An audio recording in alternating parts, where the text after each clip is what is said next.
Two men, 2 decades apart. One sound that keeps haunting the blues. This is Gary Moore versus Peter Green. The Les Paul Battle of Soul and Fire. Late 60s London. Smoky clubs.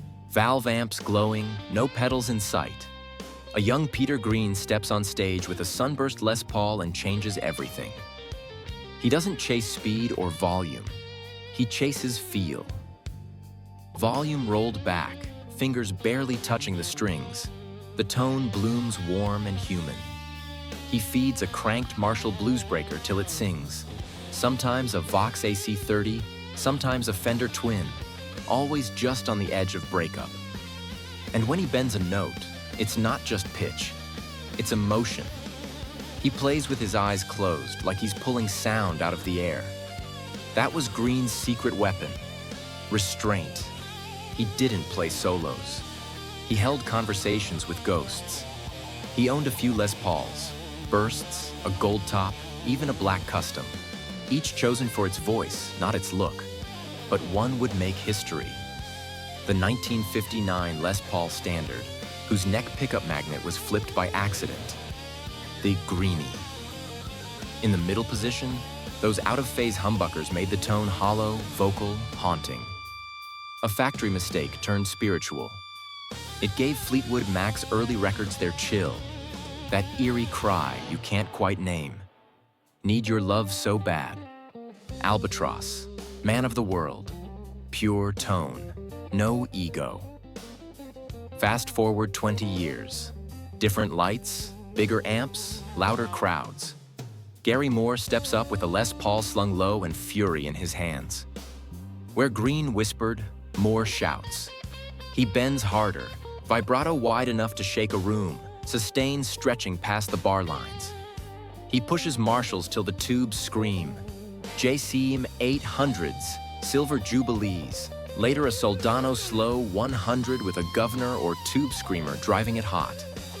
And still, every note has melody. That's the paradox of Moore. Aggression with elegance. He could melt your face and break your heart in the same phrase. Moore didn't stick to one Les Paul either.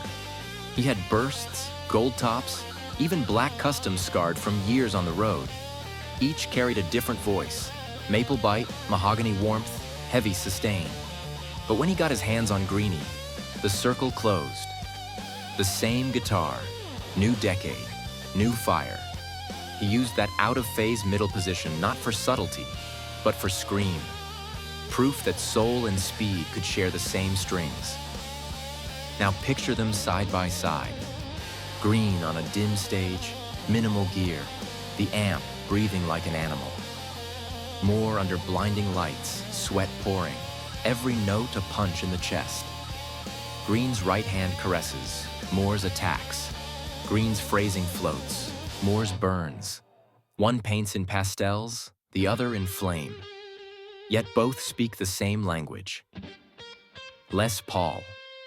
That's the beauty of this battle. It's not clean versus dirty. It's emotion versus explosion. Two players who proved tone isn't a setting. It's a heartbeat. And between them stands that one guitar, the Greeny, carrying both their fingerprints. Today, it lives with Kirk Hammett from Metallica, delivering trash metal, but it's still humming with everything they poured into it. The pain, the joy, the fire. So here's the question. Who carried the Les Paul spirit further? The quiet poet who made it human, or the firebrand who made it immortal? Tell me in the comments, which song seals it for you? Team Green with Oh Well or Man of the World? Team Moore with Parisienne Walkways or Still Got the Blues? And let's talk rigs. Are you chasing that out-of-phase Greeny whisper with a vintage combo? Or stacking gain like Moore, a JCM on the edge and tubes ready to melt? Drop your setups below. I want to see how you make a Les Paul talk. This is the Les Paul Battle of Soul and Fire. Proof that a guitar can outlive its players, carrying their voices across generations. Vote, share your tones, and subscribe. Because next week, we're turning another chapter of rock history into noise.